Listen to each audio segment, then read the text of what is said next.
Hello out there, and welcome back to the GamecockScoop.com podcast, the official podcast of GamecockScoop.com on Rivals.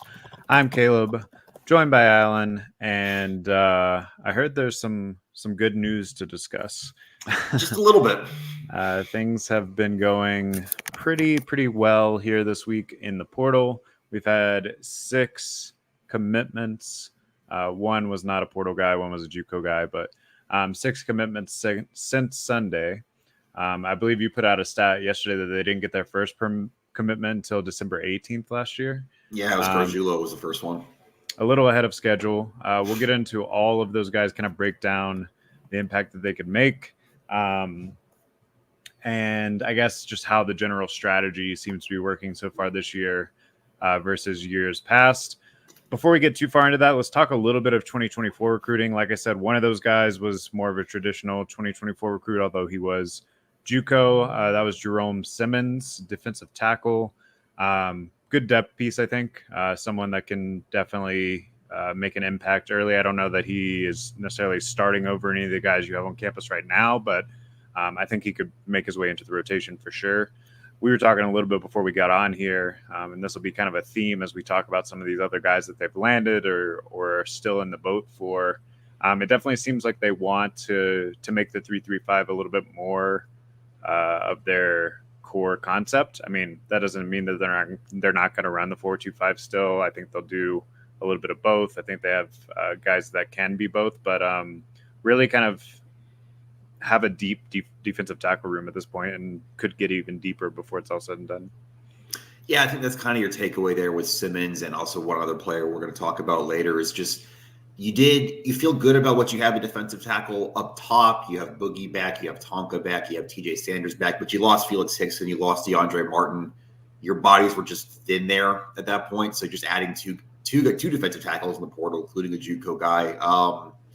I'm not going to pretend like I've ever watched Jerome Simmons play football, so I can't really get into a tape thing with that. But it's depth, it's a body. It kind of helps you do more of what you want to do, and I think I think you learned last year more than anything that any position group can get wiped out by injuries pretty quickly. It was your O-line last year, but who's to say it won't be D-tackle next year if you have one and you just need bodies. Yeah, and some of the things that I guess won't necessarily stand out in our portal segment here in a little bit is the job that the staff did holding your contributors together there as well. You mentioned Sanders, Huntley. There was some real talk of Tonka Hemingway and LSU there for a minute, but you're able to convince him to stay and keep things together there. So, yeah, I think that's one of your strongest groups coming back into next year, and you've added some depth already very quickly into the offseason. A couple more 2024 like high school sort of notes. Jalewis Solomon, who had a bit of a back and forth recruitment, signed with Auburn, flipped to South Carolina, flirted with Auburn again. Yesterday, he took to Twitter and just said that he's shut down his commitment or his recruitment. He's fully committed to South Carolina, which is a good sign to see about a week out from National Signing Day. Wednesday, yeah. Maybe a note on the other side, Rivals national analyst Adam Friedman popped on to the Insiders Forum yesterday to let us know what he was hearing on Braden Lee. Friedman's focus is very much in that mid-Atlantic region. And I'm just going to read verbatim what he said there. I've heard the same things. I don't think it's like over by any means or anything like that, but definitely something to keep an eye on with about a week to go before signing day. So he says, I was told by a source close to Lee that he has not totally shut down his recruitment. So Beamer and a couple of assistant coaches did a home visit with Lee this past week, but he also took an official visit to Maryland this past weekend.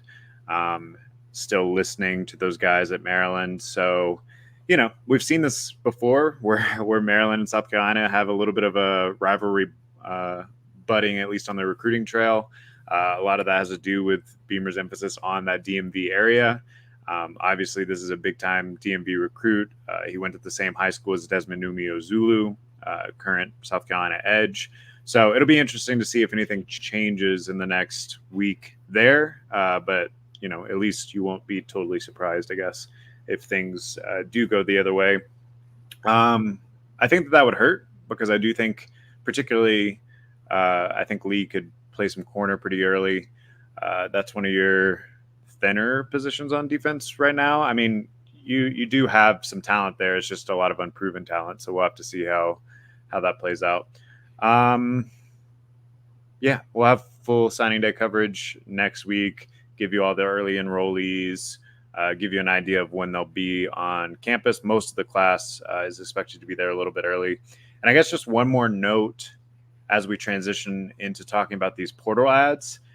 It seems like the strategy that you and I have discussed several times on this podcast and talked a little bit about on GamecocksScoop.com and like the weekly recruiting wrap-ups and stuff, where the 2024 recruiting class is small, top loaded, all those things.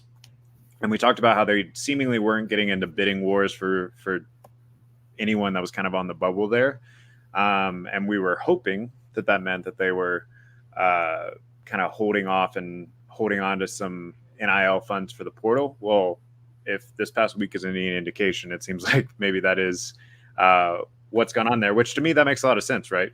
If you're going to play this bidding war game or whatever, I would much rather play it for someone that's already proven it on a college field versus the relative unknown of high school prospects. Even the top end high school prospects can sometimes be a bust. So that's been interesting so far.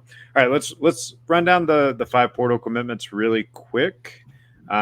Starting on Sunday, you had Jerome Simmons. Yeah. Then you had Coastal Carolina wide receiver Jared Brown commit. Then you had Is it Attaway third? I believe you're right. So North Texas running back. Yeah. North Texas running back Oscar Attaway. We're going to break down each of these guys a little bit more in detail after I ran down the list.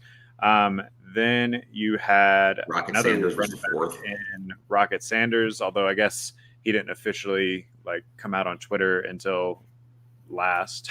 But basically it was a open secret that he had committed. And then wide receiver Jade McGowan out of Vandy, and then defensive tackle DeAndre Jules out of Pitt. That's your 6. 5. Yeah. Sorry, it's been a little bit of a crazy week. So let's kind of break down each of those. Obviously, I think the best place to start is the 2 running backs. So Oscar Attaway out of North Texas is, I think, equivalent / I personally think he's probably even got a little bit more upside than Mario Anderson. And then obviously Rocket Sanders, he's the number 2 rated running back in the portal, has proven it in the SEC already. I think without a doubt you've upgraded your running back room so far in the portal.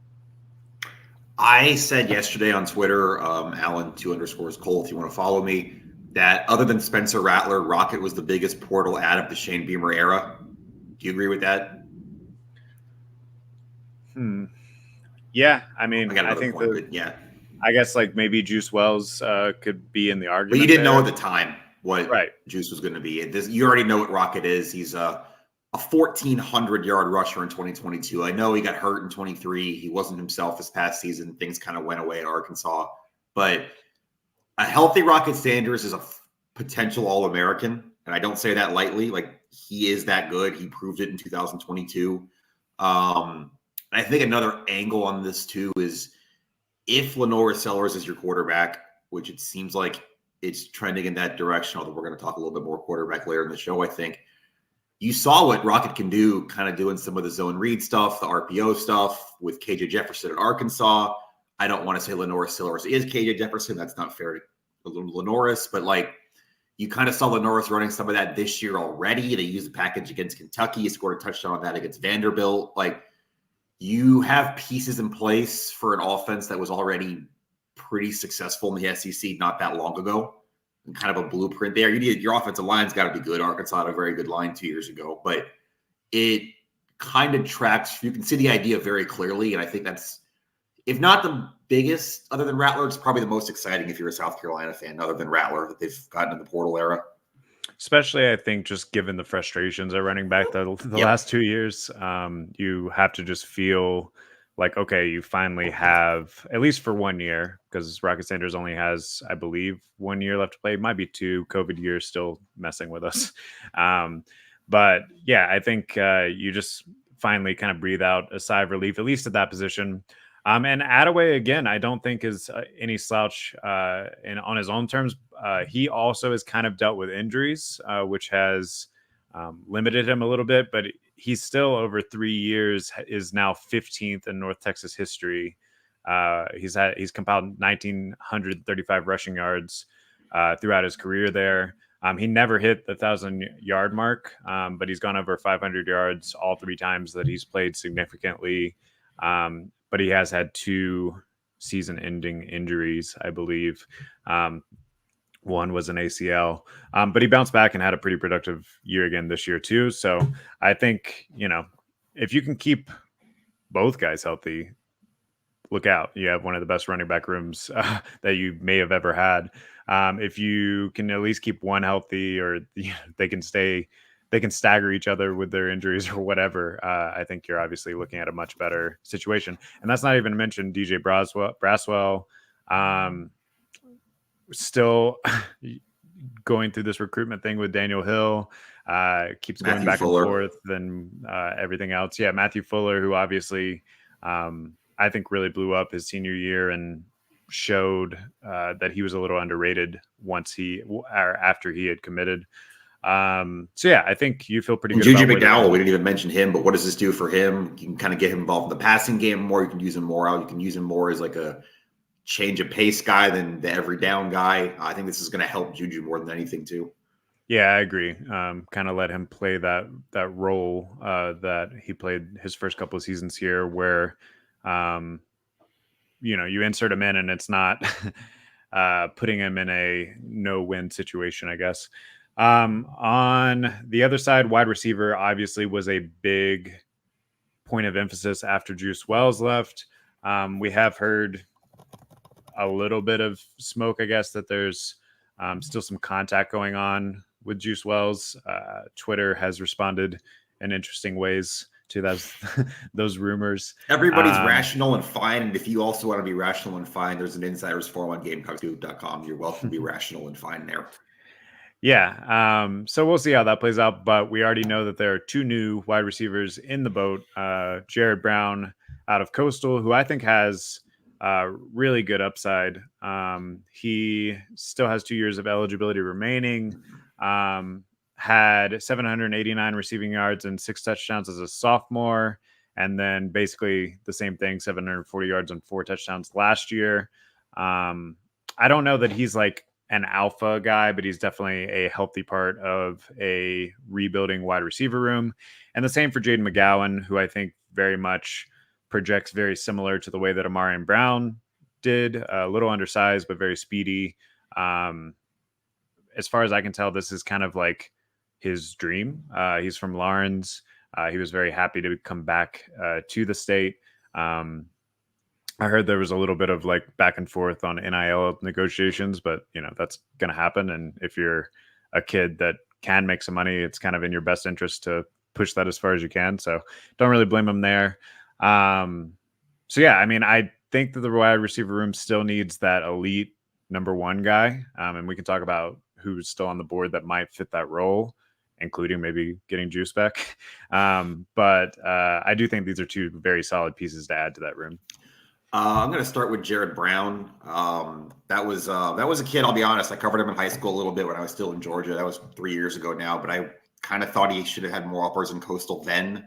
I just think the versatility here is really interesting. This is a guy that he's got a pretty good catch radius. He's a very explosive guy. I'm looking here. 7 different games last year, he had a catch of at least 35 yards. You can force the issue with him. You can push the envelope. They used him at running back a decent bit last year. He had 15 carries at Coastal. That's not a lot, but that means once or twice a game you're getting him the ball out of the backfield in space. We've seen the kind of end around thing. They like doing that. Scored a touchdown doing it that way last year. I just think there's so much you can do with this piece. You're right. I don't think you're expecting 1,000-yard season from Jared Brown. He's not Leggett. He's not Juice. I think he is on the field. He is a player defenses have to account for all the time. And he's going to be very good in space, whether that's with running the ball, whether that's over the middle, whether that's trying to get him involved vertically. And he returned punts at Coastal too. So that's another thing you can add into the mix. And McGowan also was a returner. I think he had a kick return for a touchdown at Vanderbilt last season. That's something you're losing when you lose Leggett, your kick returner. Is Jaden McGowan the new kick returner? I think it's definitely possible. Again, not your number one. Probably not going to have 1,000 yards this year like Leggett did. But you're adding value there. And if you start stacking up a 4 of McGowan, Brown, Nick Harbor, Tyshawn Russell with Josh Simon as your starting tight end, I don't want to say you're happy, but it could be worse. Well, and I also think that you've proven that you can develop wide receivers here. We've seen it with Xavier Leggett. We saw it with Jalen Brooks. I mean, if you go back to Steps' time before here, he developed Traylon Burks at Arkansas. There's another name that I can't even remember right now. Cortland Sutton. That's it. Yep. Yeah. So he's got a proven track record. So let's assume some of those guys do take a step forward. I think you're feeling pretty good. Granted, I still think you want that sort of alpha guy that you can depend on for a little bit more explosion. But yeah, as far as Jared Brown goes, to steal a line from the Solid Verbal national podcast or whatever, he's got a little bit of Deebo Samuel in him, just a little bit, as far as just the versatility and the way that you can use him in sort of jet sweeps, and he breaks a lot of tackles. So he does. He's very good in space. And they have played some elite competition at Coastal over the last couple of years, just due to their improved profile and getting to play some bowl games against some upper level competition and stuff too. So he wasn't seeing it week in and week out like he will in the SEC, but it won't be his first time dealing with Power 5 opponents, I guess. Also, one more thing on the number one receiver point. Do we know that it's not going to be Nick Harbor? Is entirely possible your 5-star who flashed a lot last year just takes an offseason jump and Nick Harbor is your new number one? Yeah, I think that's the point I was trying to make with the wide receiver development thing as well. So,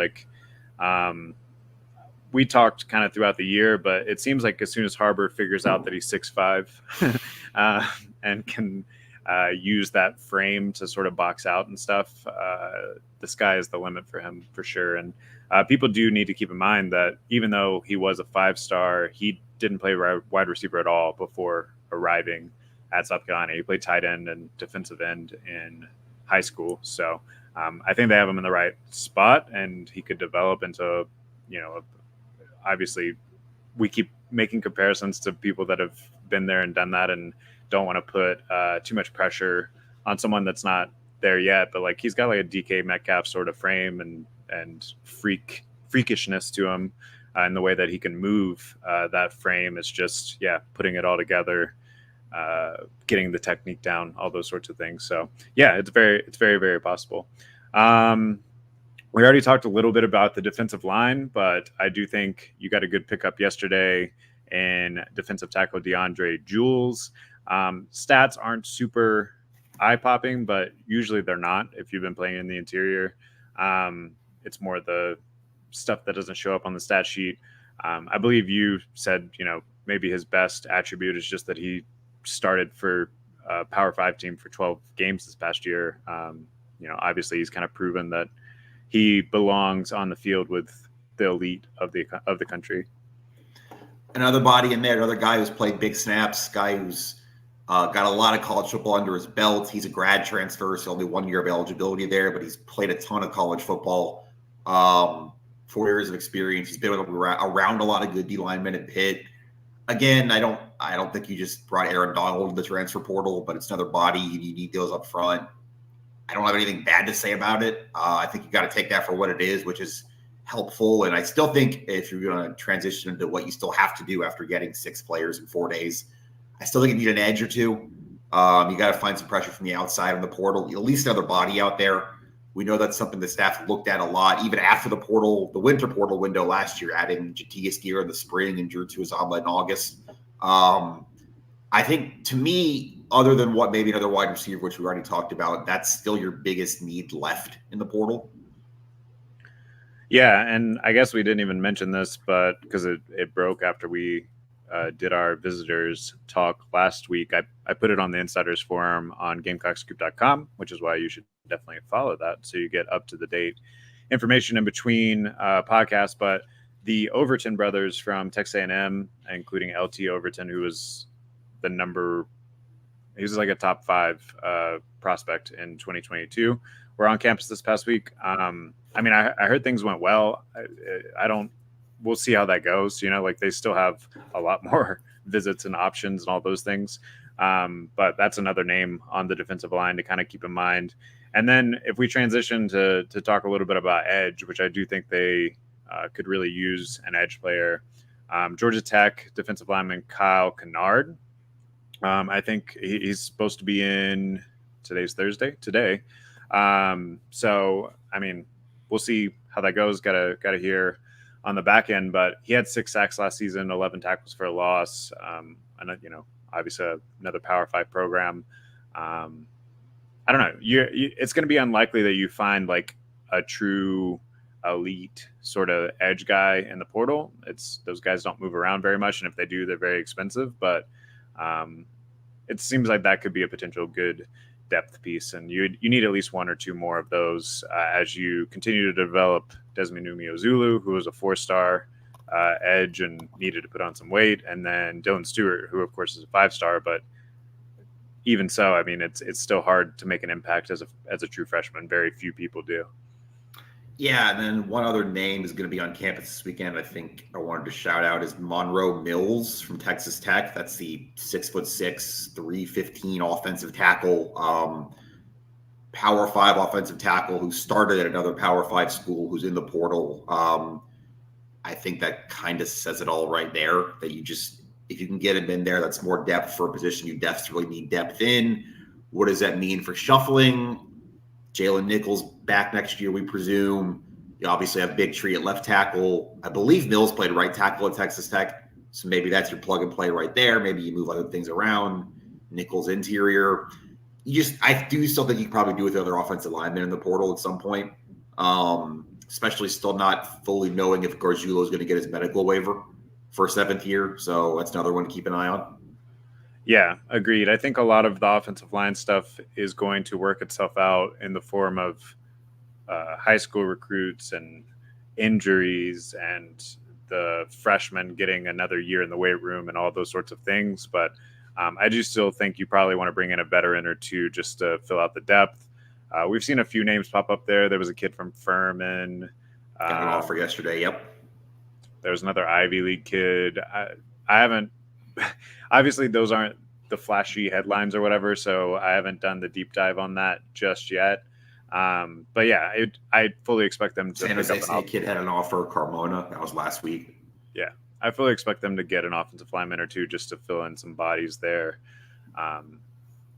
In the meantime, but you got Brady Hunt on campus this weekend too, which we haven't mentioned. The former Ball State tight end. Yeah, and I like where Seth Ghana sits with him as well. So another name to keep on your radar. I will have even more names in tomorrow's weekly recruiting wrap-up, talk about who has visited since my Tuesday night portal article and who is set to visit this weekend. But, at this point, I think it's been electric. You have to give Beamer and company credit for the way that the portal has gone so far, both in who you lost, because again, everyone lost people.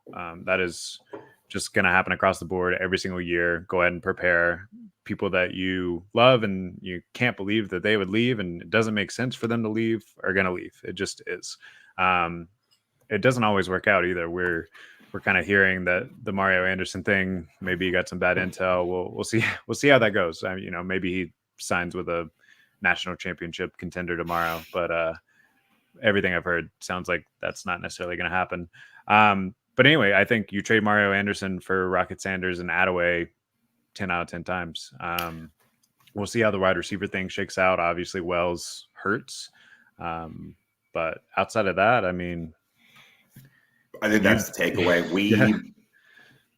And we'll have a better picture of this at this time next week. But we talked all of October, most of November, although there was a little bit of a time we thought they might sneak into a bowl game about, okay, 2023 is lost. What can you still get out of 2023? That's keeping the ship afloat, keeping things together, holding this idea for the program's future intact, even through clearly the worst year of the Beamer era so far.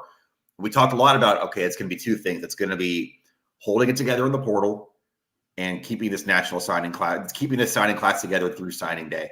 Well, I don't want to say you're done in the portal because I know they're not, but you've got 6 names in.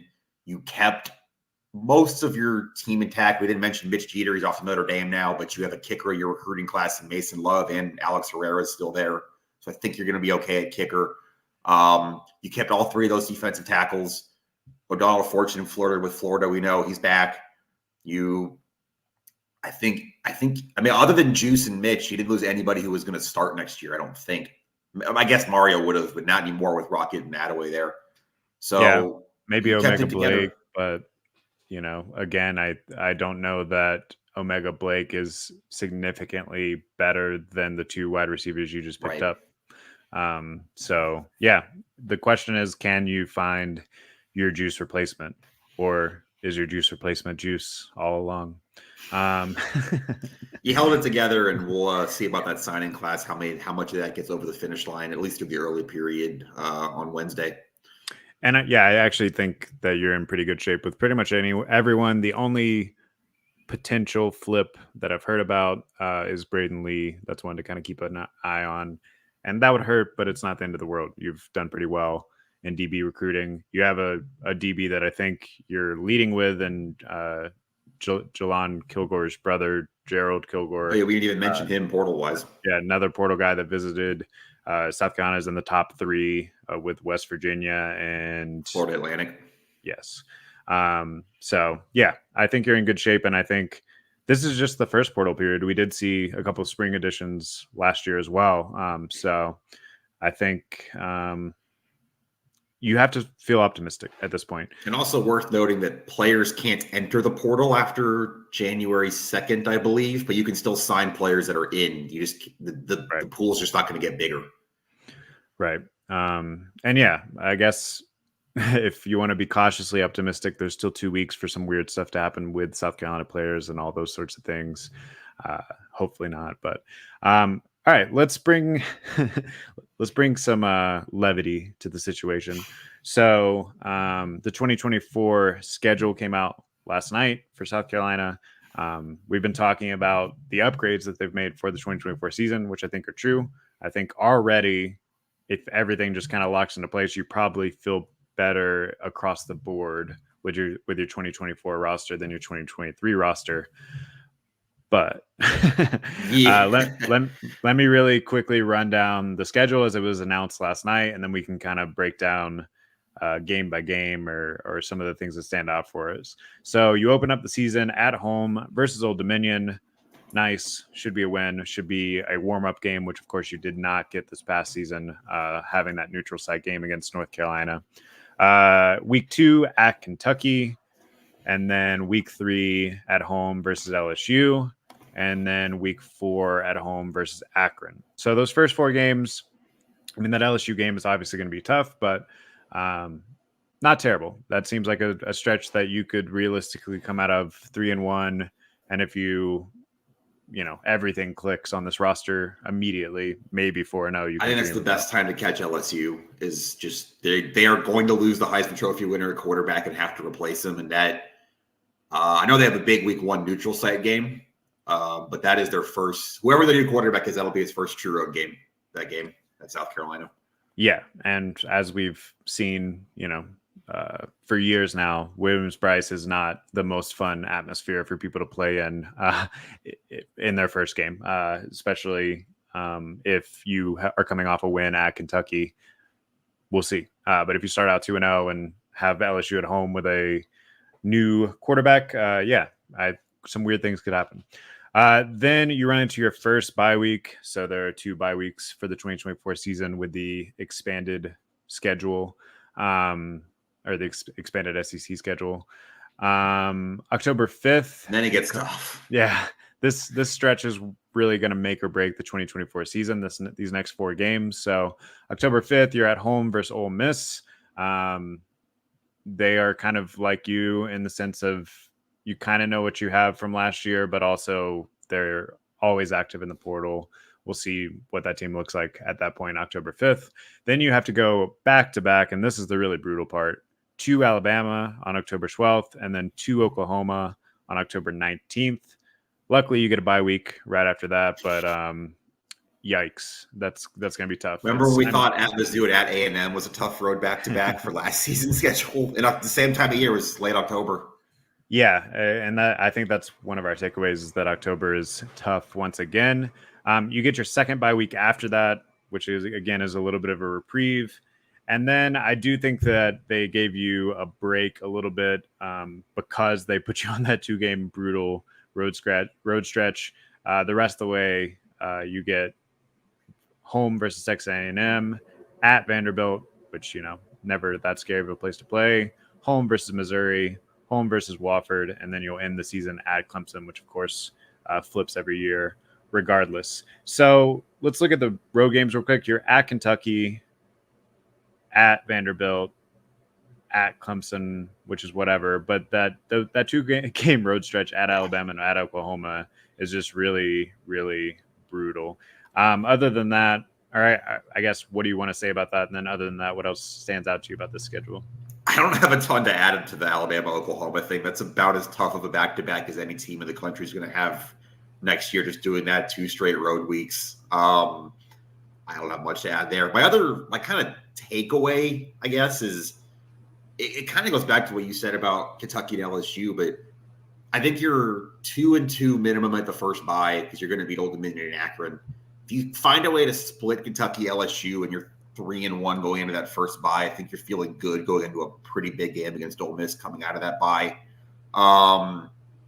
And I agree about I think it kind of works both ways. Like, you got LSU at a good time, but I think you got A&M at a bad time. You want a first-year coach early before they figured stuff out. Well, you got them in November. Mizzou's, but off of a bye. And another quirk that I think you noted yesterday is South Carolina doesn't have to play anyone off of a bye. That's true. Yep. SEC threw him a bone there. I think that only happened once last year. I think it was A&M, which that game didn't go well. But I think it kind of sets up similar to how we talked about last year, right? With swing games in September. This year it was North Carolina, Mississippi State, and Tennessee, which you lost 2 out of those 3. Brutal October. You're going to have to just keep yourself together. And then November kind of looks okay. You definitely think at least 2 games banked with Vanderbilt and Wofford. If you split A&M and Missouri even, that's 3 games in November you feel like you're going to win. And from there, you're just trying to figure out Clemson. And I think it's very similar to last year's season, honestly, but maybe with a tougher October, even if that's possible. Yeah. I think no matter what happens, 2-2 is probably your best case scenario from October 5th to November 2nd. So Ole Miss, Alabama, Oklahoma, Texas A&M. Yeah. But whatever, that would be fine. If you get 2-2 there, you're pretty happy. But then that does mean that you have to win the games that are in front of you and winnable all along the rest of the schedule. And as we saw this past year, if you drop a 2-touchdown lead against Florida, right, then you can very quickly be on the bowl bubble. I think Kentucky's year, we talked last about the UNC game, about going to Arkansas in week 2 in 2022. You're going to Lexington. That's the first, not just their first SEC game, the first SEC game on the calendar for anybody in 2024. I have no idea what to make of Kentucky right now. Got the transfer quarterback in from Georgia, Brock Vandagriff. He's played a little bit. He has not started before. It's a Mark Stoops team. Those games are always close. They're physical. I feel like that might be where if you feel like you can run the ball better, rock it at a way that plays well in a game, like what usually Kentucky's going to try to throw at you. But it is on the road and it's early, and that's going to be, if we're going to mention LSU's new quarterback's first true road start, it's going to be Lenoris's first true road start too, if he's ends up as the starter. So you got to factor that in. Yeah, I mean, way too early look at the offense or whatever.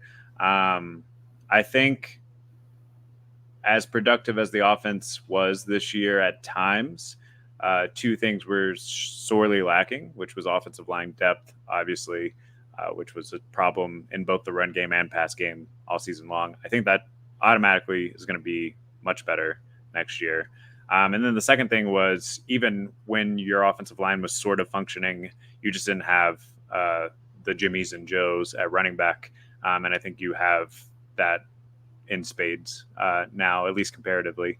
So I don't know. The offense is probably going to look different than it did in 2023.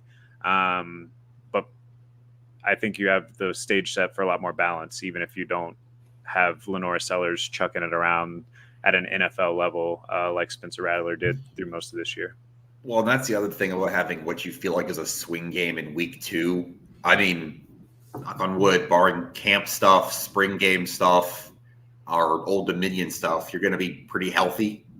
Going to Kentucky week 2, you would think, you would hope that early in the season.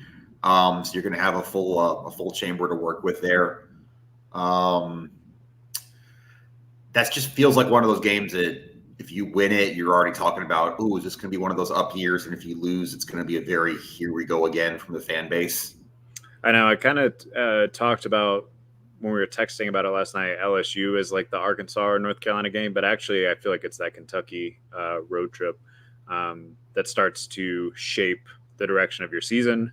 Now, obviously, South Carolina lost to Arkansas and lost to North Carolina the past 2 years, and 2 years ago, that didn't keep you from going 8-4 and having a great season or whatever.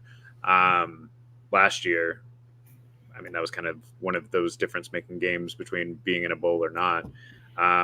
So, take it with a grain of salt. Not everything hinges on that road trip to Kentucky, but I do think it's a pretty good early season test that lets you know if you want to be unreasonably excited or not. Yeah, that's probably a good way to put it. Yeah. Any other, I guess, notes on the schedule or notes on what we've seen through the first week of the portal period? I think that's about all I had. Just looking at the schedule one more time. I mean, just figure out October. I think that kind of is where this all comes back to. I think you mentioned the A&M game too, but really it's Ole Miss, Alabama, Oklahoma. That's 3 10-plus win teams, 2 top 10 teams, 2 of those games on the road, back-to-back weeks. Yeah, not fun. It kind of reminds me, and of course this was a much better South Carolina team, but of 2012 where you had Georgia, LSU, Florida stacked back-to-back, and you went 1-2 through those, even though that was a really great team. You beat Georgia and were riding high at number 3 in the country or whatever. I think if you go 1-2 in October, you feel really good because that means you either got a big home run over Ole Miss or you somehow won one of those 2 road trips. Yeah, no, I agree. If, like I said, through that stretch, including Texas A&M, if you go 2-2, the sky is kind of the limit for your season, assuming you've taken care of business up to that point. Yeah. But that's a pretty big if. Let's talk a little bit of basketball before we get out of here. There's been quite a bit that's happened on the hardwood since we last talked. I believe we talked the morning of the Clemson game last time. So yes. Men's basketball gave up, a 10-point lead on the road. And Littlejohn, you were there. I guess quick takeaways from that. And then, of course, they bounced back over the weekend with a tough road win at ECU. There are 4 non-conference games left before we get into the conference schedule here at the end of the month. What's our status report on men's basketball at what are they, 7-1, 8-1? 8-1, yep. Circling back to Clemson, back before you go forward. Obviously, it sucks to lose a rivalry game. It sucks to lose a game you had a 10-point lead in. I think he did lose to a better team, as much as South Carolina fans don't want to admit that. Clemson's really, really good. PJ Hall's an All-American. It just kind of got away from you in the second half a little bit. Your offense wasn't running as well. I think you had some kind of younger, inexperienced team moments there. Maybe not experienced, but not playing together as well. Your sets weren't as put together. You had a couple defensive breakdowns. There was one Lamont really was mad about out of a timeout. You just let a guy wide open in the corner for a 3 for Clemson. So that's going to happen. But I thought they responded well. Obviously, not quite the same caliber opponent, but you went on the road and beat a team who beat you last year. You had to grind out a close game. That was I think that was a 1-point game in the last minute before you hit some free throws. You got a late stop. Stephen Clark stood up a guy in the post. And you split your 2 road games, which we talked about on the show last week, that if you split those 2, you've got 4 left, all at home, all against teams that are well below you. 3 of them outside the top 300 in Ken Palm. It starts Saturday. It's Charleston Southern, Winthrop, Elon, and Florida A&M. You like your odds of winning all 4 of those games, and you're 12-1 before SEC play starts in January. Yeah, to me, with the Clemson game, Michi started off like absolutely electric in the first half. Yeah. And inevitably kind of came back to earth. And when you came back to earth, you didn't have a counterpunch, which throughout the season thus far, that's been BJ Mack a lot of the time. Not that he played a bad game necessarily, but it just didn't quite work out timing wise. You went cold at the wrong time. All those sorts of things. Do I think if you play that game 10 times, Clemson is clearly better? I don't know. Maybe they win 6 out of 10 or something like that. I'm thinking too. I think Clemson's probably going to be a bubble tournament team. I think you proved that you can play, and you've proved throughout this non-conference schedule that you can play with almost anyone on any given night. And then, sometimes it's going to be how hot you're shooting or not, especially when you're so dependent on the 3 the way that you have been through the first part of the season. That's a live or die sort of thing, right? It can keep you in games that maybe you're slightly out athleted on. Like you said, PG Hall is the best dude on the floor the other night. But also when they're not falling, they're not falling. What do you want to see these last? I think we'll probably record maybe twice before conference play starts after this. You got, like I said, 4 games all at home, all against teams you're going to be heavily favored against. What do you want, other than just taking care of business? What do you kind of feel like you need to see before conference play from this team? Man, it's kind of hard to ask for much more than you've already seen, because it's just such a stark improvement from last year. You have seen people other than Michi pick it up and score on any given night. You've seen a lot of patience with passing the ball around and finding the open shot. I think in a lot of ways, this team is functioning the way that Lamont Paris wants it to. And I think you're getting about the most you can out of it. Does that mean that you're going to win every game going forward? No. But I think if you continue to play like you have through the non-con into conference plays, you're going to win a lot of games. That's kind of where I am on it too. And we can get into math in January, February, but with a 12-1 non-con, I feel like you still got to probably go at least 500 in the SEC or get close, but you feel decent about yourself there. But before the season, I would have said 500 in the SEC is unattainable, and I no longer feel that way. I feel like that's a possible goal. As far as the women go, they had a super exciting game against Morgan State. I covered that one. They scored 100 points. That was pretty much the entirety of the game thread. Once we reached halftime, was are they going to score 100 points or not? They did.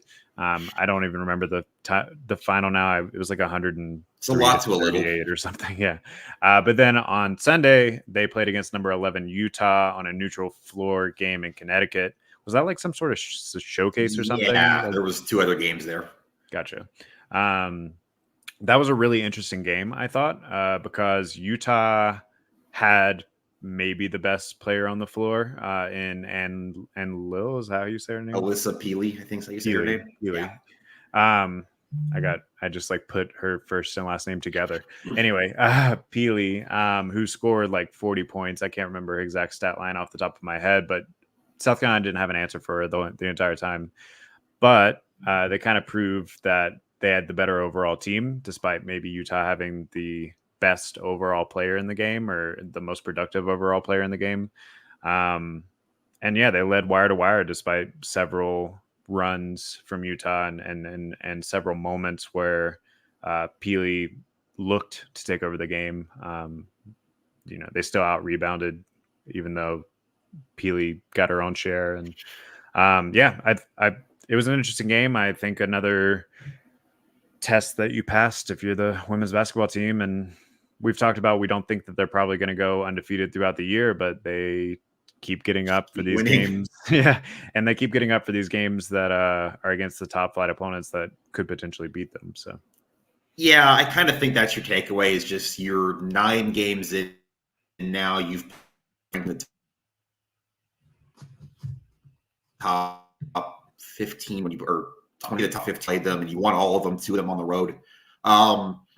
You're just finding different ways to win. I think that's kind of the main thing I would say right now is, you weren't shooting as well, but then full well, you hit, I think it was 3 threes on Sunday. You got a big shot from Pow late. Ashley Watkins played really well Sunday. That's kind of your bench energy right now. I think you're just finding different ways to win. The one thing I would say, if you're talking about fine margins for a team trying to win a national title, is turnovers. That's 3 games. Well, take out Morgan State. 3 games in a row against Power 5 teams, you've been over 15 turnovers. That can't continue. And even though the schedule is going to lighten up for them too here, they've got 3 lighter games before conference play. I think you got to, if you want to see something, if you're looking for something to watch these last 3 pre-SEC games, they got to take care of the ball better starting Saturday against Presbyterian. Yeah, and that is one of those things where you realize that the youth that they have is a factor. For sure. They're young and talented, but also young and sometimes make mistakes. Granted, I think that that's something that can get fixed over the course of the season. I think that's something that Dawn Staley has proven over the course of her career as a coach, is that she can get you playing right once you get to March or whatever. So we'll see how that goes. Any other notes on basketball? This has been an exam week, so they haven't played it all during the week, but then there's a doubleheader on Saturday that you'll be in Colonial Life Arena for both of, right? Yep. Women play at 1, the men play at 6, if I have that right off the top of my head. And then the women aren't at home again until conference play. The men are at home 3 more times. Free concessions, not all concessions, but like some of the basic items. They put out a release this week. If you're in Columbia and you want, I don't know, free water and a free hot dog at a basketball game, come to one of the games in December. They're doing free concessions the rest of the month. Good teams to support, good teams to watch right now, and a double dip on Saturday to get back in the swing of things after exams. Yeah, that seems like a fun family activity, and inflation.